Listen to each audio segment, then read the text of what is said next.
Horror कहानियां थी। गाना। आज 20 सालों बाद रमेश अपनी दुल्हन नैना के साथ अपने गांव के अपने पुराने घर आता है। सभी लोग बहुत खुश थे। रूपा भी अपनी बहू का स्वागत करने में लगी थी। पर ये क्या, रूपा जैसे ही अपनी बहू की आरती उतारने जाती है, अचानक से तेज हवाएं चलने लगती है। घर की लाइट चली जाती है और आरती का थाल का दीपक बुझ जाता है। माँ, ये सब क्या हो रहा है? अचानक से ये मौसम कैसे बदल गया? अरे बेटा, ये गांव है। गांव में अक्सर ऐसा ही होता है। किसी भी वक्त मौसम बदल जाता है और कभी भी लाइट चली जाती है। दीपाली बेटा, किचन से मोमबत्तियां तो ले आ। रूपा के कहने पर दीपाली किचन में मोमबत्ती लेने जाती है। लाइट ना होने की वजह से घर में काफी अंधेरा था, इसलिए दीपाली अपने फोन का टॉर्च ऑन करती है और टॉर्च ऑन करते ही उसे महसूस होता है जैसे कोई उसके सामने से गुजरा हो। मुझे ऐसा क्यों महसूस हुआ कि मैंने अभी यहाँ किसी को देखा? क्या सच में यहाँ कोई था या ये सिर्फ मेरा वहम था? अरे दीपाली बेटा, मिले कि नहीं मोमबत्ती? हाँ माँ, बस अभी लाती हूँ। दीपाली सारी बातों को भूलकर मोमबत्ती जलाती है और जैसे ही मोमबत्ती लेकर वापस बाहर जाने के लिए पीछे मुड़ती है तो उसके सामने एक 10 साल की छोटी बच्ची खड़ी होती है। उस बच्ची की एक झलक देखते ही दीपाली डर जाती है और जोर जोर से चिल्लाने लगती है। तभी अचानक से लाइट आ जाती है। दीपाली की आवाज सुनकर शंकर और छोटा भाई पवन उसके पास पहुंचते हैं। क्या हुआ दीपावली बेटा? पापा, मैंने किसी को देखा। दीदी यहाँ पर कोई नहीं है। अंधेरे में वहम हुआ होगा आपको। अब चलो, दरवाजे पर भैया भाभी कब से खड़े हैं। दीपाली भी इसे अपना एक वहम समझकर सबके साथ बाहर चली जाती है, जहां वो लोग अपनी भाभी का स्वागत करते हैं। नैना अपने पैरों से कलश को गिराकर थाल में पैर रखती है और घर के अंदर जाती है। सब घर के अंदर चले जाते हैं। भाभी, मैं आपकी ननद नहीं, आपकी छोटी बहन और फ्रेंड की तरह हूँ। इसलिए कभी भी आपको ये लगे कि भैया आपको सता रहे हैं तो आप उनकी शिकायत मुझसे कर देना। भाभी भैया की शिकायत करे या ना करे, पर मुझसे और माँ से तेरी शिकायत जरूर करेगी। सभी आपस में बैठकर हंसी मजाक कर रहे थे। नैना भी घूंघट किए अपने बिस्तर पर बैठी थी। वो सब आपस में बात कर ही रहे होते हैं कि तभी उन्हें एक अजीब डरावनी आवाज सुनाई देती है और कमरे की खिड़की अपने आप ही खुल जाती है। मुझे इसीलिए गांव पसंद नहीं। गांव में ऐसी ही डरावनी आवाजें आती हैं। मैंने तो सुना है गांव में बहुत सारे भूत भी होते हैं और इस मौसम को पता नहीं क्या हो रहा है। मुझे तो बहुत डर लग रहा है। मैं तो अपने कमरे में जा रही हूँ सोने। बाय भाभी, हम कल बात करेंगे। अब सब अपने कमरे में सोने चले जाते हैं। नैना अपने कमरे में बिल्कुल अकेली थी। कुछ देर बाद रमेश अपने कमरे में आता है और देखता है कि नैना खिड़की के पास खड़ी होकर बाहर की ओर एक टक नजरें लगाकर देख रही थी। क्या हुआ नैना? बाहर क्या देख रही हो? मैं बाहर का मौसम देख रही हूँ रमेश जी। इस मौसम को देखकर ऐसा लग रहा है जैसे आज कोई अपना बदला लेने के लिए आया है। तुम क्या बोल रही हो? मेरी कुछ समझ में नहीं आ रहा। और वैसे भी रात काफी हो चुकी है, अब हमें भी सो जाना चाहिए। चलो। इतना बोलकर रमेश सोने के लिए बिस्तर पर लेट जाता है, पर नैना अब भी खिड़की के पास ही खड़ी होती है। रमेश के सो जाने के बाद नैना अपनी सास के कमरे में जाती है और अपनी सास के पास बैठकर रोने लगती है, जिसे सुन सास की नींद खुल जाती है। बहू, अरे क्या हुआ बहू? तू इतनी रात को यहाँ मेरे कमरे में बैठकर रो क्यों रही है? मम्मी जी, आपने मुझे क्यों नहीं अपनाया? आपको पता है, आपकी वजह से मुझे और मेरे परिवार वालों को गांव वालों के कितने ताने सुनने पड़े। तू मेरी बहू नहीं है? कौन है तू? मम्मी जी, मैं आप ही की बहू हूँ। आपने मुझे अब भी नहीं पहचाना? इतना बोलते ही नैना की आंखें लाल हो जाती हैं। वो जोर जोर से हंसने लगती है। मौसम का रुख बदल जाता है। कमरे की खिड़कियां और दरवाजे अपने आप ही खुलने और बंद होने लगते हैं। देखते ही देखते नैना हवा में उड़ने लगती है और वो अपनी आंखों के इशारे से अपनी सांस को भी हवा में लटका देती है। तेरी वजह से मुझे और मेरे घर वालों को ताने सुनने पड़े। तूने जो पाप किया है, तुझे उस पाप की सजा मिलेगी और अब तेरी इस गलती की सजा तेरा पूरा परिवार भुगतेगा। इस तरह से नैना बड़ी ही बेरहमी से अपनी सास को मार डालती है और आराम से अपने कमरे में जाकर सो जाती है। अगली सुबह जब घर वालों को कमरे में रूपा की लाश मिलती है तो उन लोगों के पैरों तले जमीन खिसक जाती है। कल तक माँ बिल्कुल ठीक थी, फिर अचानक ऐसा क्या हुआ रात को कि माँ हम सबको छोड़कर चली गई। सारी गलती मेरी है। बेटे की शादी की खुशी में मैं ही रात को घर वापस नहीं आया और चला गया अपने गांव के दोस्तों से मिलने। अगर रात को मैं अपनी रूपा के साथ होता तो शायद आज वो हमें छोड़कर न जाती। घर में शोक का माहौल पसर गया था, पर नैना को इस बात से कोई फर्क नहीं पड़ रहा था और ये बात कहीं ना कहीं पवन को भी समझ में आ रही थी। अब ऐसे ही कुछ दिन बीतते हैं और 1 महीने के अंदर ही अंदर शंकर की भी मौत हो जाती है। पहले माँ छोड़कर चली गई और अब पिताजी। क्या हो गया है हमारे घर को? पता नहीं किसकी नजर लग गई है। भैया ये घर सही नहीं है। हम जब से इस घर में आए हैं कुछ न कुछ बुरा ही हो रहा है। हमें यहाँ से वापस शहर चले जाना चाहिए। जहाँ रमेश, दीपाली और पवन का रो रो कर बुरा हाल था, वहीं नैना अपने कमरे में बैठी आराम से मेकअप कर रही थी। दीदी मुझे तुमसे कुछ बात करनी है। मुझे लगता है कि इन सब के पीछे भाभी का हाथ है। पवन तू ये सब क्या कह रहा है? तू होश में तो है ना? अगर भैया भाभी ने तेरी ये बकवास बात सुन ली तो उनके दिल पर क्या गुजरेगी? तू भाभी पर इतना बड़ा इल्जाम कैसे लगा सकता है? दीदी आप खुद ही देख लो ना, हम जब से इस घर में आए हैं सब कुछ बदल गया है। शादी से पहले नैना भाभी ऐसी बिल्कुल नहीं थी, पर अब वो किसी से बात नहीं करती, ज्यादातर अकेले अपने कमरे में ही रहती है और कभी उनसे बात करो भी तो न जाने कैसी अजीबोगरीब तरह की बातें करने लगती हैं। तू पागल हो गया है? आप समझती क्यों नहीं है दीदी? देखो ना, हमारे घर में मौत का सिलसिला शुरू हो गया है, पर भाभी को कोई फर्क नहीं पड़ रहा। वो अभी भी मेकअप कर रही हैं, आराम से खाना खा रही हैं। और दीदी आपको पता है, जिस रात माँ की मौत हुई थी ना, उस रात मैंने भाभी को माँ के कमरे में जाते हुए देखा था। पवन की बातें सुन अब दीपाली के मन में भी शक पैदा होने लगता है और वो इस बारे में रमेश से बात करती है। रात को सब साथ में बैठकर खाना खा रहे थे, तभी कौन हो तुम और तुम ये सब क्यों कर रही हो? क्यों सबकी जान ले रही हो?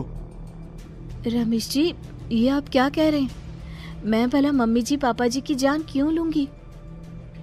मैंने कब कहा कि तुमने माँ पापा की जान ली? नैना, तुम तो मेरी पत्नी हो, तुम थोड़ी किसी को मारोगी। नैना, तुम नैना ही हो ना? रमेश की ये बात सुनते ही नैना खाना छोड़कर गुस्से में सबको देखने लगती है। नैना की गुस्से भरी आंख को देखकर तीनों भाई बहन डर जाते हैं। तभी नैना जोर जोर से हंसने लगती है। मैं ही तो हूँ, आपकी पत्नी गौरी। गौरी का नाम सुनते ही रमेश के होश उड़ जाते हैं। आखिर कौन है ये गौरी? क्या है इस घर और घर वालों का राज?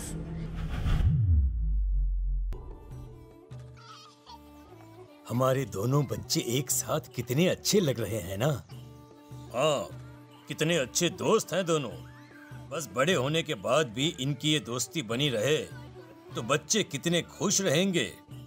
मैं क्या सोच रहा था कि क्यों ना हम अपनी दोस्ती को रिश्तेदारी में बदल दें। मैं अपने बेटे रमेश की शादी तेरी बेटी गौरी से करना चाहता हूँ। इस तरह हमारे बच्चे भी हमेशा साथ रहेंगे और हमारी दोस्ती भी रिश्तेदारी में बदल जाएगी।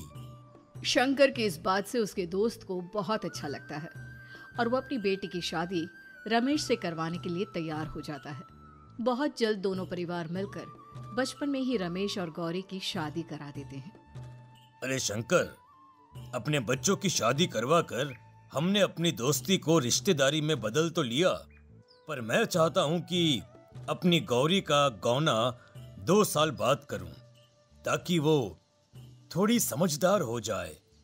अरे हाँ दोस्त, बिल्कुल, हमें कोई दिक्कत नहीं है। इसी तरह समय बीतने लगता है। समय के साथ शंकर का कारोबार तरक्की पकड़ लेता है और 2 साल बाद शंकर अपने पूरे परिवार के साथ शहर में शिफ्ट होने की तैयारी कर लेता है। जब यह खबर उसके दोस्त को पता चलती है तो वो शंकर से बात करने उसके घर जाता है।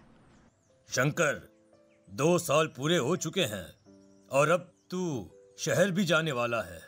मैं सोच रहा था कि तेरे शहर जाने से पहले गौरी का गौना कर दूं, ताकि तू अपनी बहू को अपने साथ लेकर जा सके। ये तो कैसी बातें कर रहा है? रिश्तेदारी बराबरी वालों से होती है, और वैसे भी अब मेरा बेटा या मेरा परिवार कोई भी इस रिश्ते को नहीं मानता। ये तू कैसी बातें कर रहा है दोस्त? जब हमने अपने बच्चों की शादी करवाई थी तब हम दोनों ही एक बराबर थे। पिछले 2 साल में तेरा कारोबार थोड़ा सा अच्छा क्या चल गया तो पुराने रिश्ते ही तोड़ देगा। देख भाई, ऐसा मत कर। अगर तूने मेरी बेटी को अपनी बहू के रूप में नहीं अपनाया तो कोई भी मेरी बच्ची से शादी नहीं करेगा। अरे उसकी जिंदगी बर्बाद हो जाएगी। यार देख, वैसे भी बाल विवाह तो कानून मान्यता नहीं देता, फिर मैं कैसे दे दूं? तू अपनी बेटी के बड़े होने पर उसकी शादी किसी दूसरे लड़के से करवा देना। वैसे भी तब तक ना उसे और ना ही गांव वालों को ये बात याद रहेगी। मेरे बेटे को बख्श दे मेरे भाई। इस तरह से शंकर अपने दोस्त के परिवार और गौरी को गांव वालों के ताने सुनने और जिल्लत से भरी जिंदगी जीने के लिए छोड़ अपने परिवार वालों के साथ शहर चला जाता है। अरे इनकी गौरी में ही कोई दोष होगा, तभी तो लड़के वालों ने इनकी बेटी को अपनी बहू के रूप में नहीं अपनाया और उसको यहाँ छोड़कर शहर चले गए। अब कौन थामेगा ऐसी लड़की का हाथ? अरे पता नहीं कैसा आदमी है जो गांव वालों के इतने ताने सुनकर भी सर उठाकर गांव में चल रहा है। अरे अगर मेरी बेटी के साथ ऐसा हुआ होता ना तो मैं तो शर्म के मारे मर ही जाता। हाँ, दिन रात लोगों की नजरों में अपने लिए ग्रहण देख और सबके ताने सुन सुन अब गौरी के पिता हिम्मत हारने लगते हैं और एक रात गौरी के माता पिता खुदकुशी कर लेते हैं। ये सदमा गौरी भी सहन नहीं कर पाती और उसकी भी मृत्यु हो जाती है। तुम्हारे परिवार की वजह से हम लोगों ने अपनी इज्जत और जान गंवाई। इसका बदला तो तुम्हें चुकाना पड़ेगा, वो भी अपनी जान देकर। हंसते हुए अब नैना हवा में उड़ने लगती है। नैना अब पूरी तरह से बदल चुकी थी। गौरी की आत्मा उसके शरीर पर हावी हो चुकी थी। उसकी आंखें सफेद, पैर उल्टे, चेहरा काला और बाल बिखर गए थे। अब गौरी अपनी शैतानी शक्तियों से घर के हर कोने को अपने काबू में कर लेती है और सीधी दीवार पर जाकर चिपक जाती है। मुझे अपना बदला चाहिए। बदला लूंगी मैं तुम सबको खत्म कर दूंगी। गौरी इतनी तेज चिल्ला रही होती है कि उसकी आवाज से घर के सारे कांच टूट जाते हैं। सामान इधर उधर गिरने लगता है और ये सब देखकर तीनों भाई बहन के होश उड़ जाते हैं। बचाओ, भागो भागो। उन तीनों को अपनी जान बचाने के लिए यहाँ से वहां भागता देख गौरी जोर जोर से हंसने लगती है। तभी दीपाली घर से बाहर निकलने लगती है, जिसे देख गौरी गुस्से में अपनी शक्तियों से तुरंत घर का दरवाजा बंद कर दीपाली को हवा में उड़ा देती है। बाहर भागेगी, मुझसे बचकर भागना चाहती है? कोई नहीं बचेगा, आज तुम सब मरने वाले हो। अचानक घर में भूतिया आवाजें गूंजने लगती है, तेज हवाएं चलने लगती हैं। सोफा, टेबल, कुर्सी सब हवा में उड़ने लगता है। ये सब देखकर रमेश, दीपाली और पवन की रूह कांप जाती है। घर में ये सब होते हुए और अपनी बहन को हवा में उड़ते हुए देख रमेश और पवन को भी समझ में नहीं आ रहा था कि वो क्या करे, कैसे अपनी जान बचाए। इतने में गौरी अपनी आंखें दीपाली की तरफ करती है और अपनी शैतानी शक्तियों से उसका गला दबाने लगती है। भागने का बहुत शौक है ना, अब मैं तुझे इस दुनिया से ही भगा दूंगी।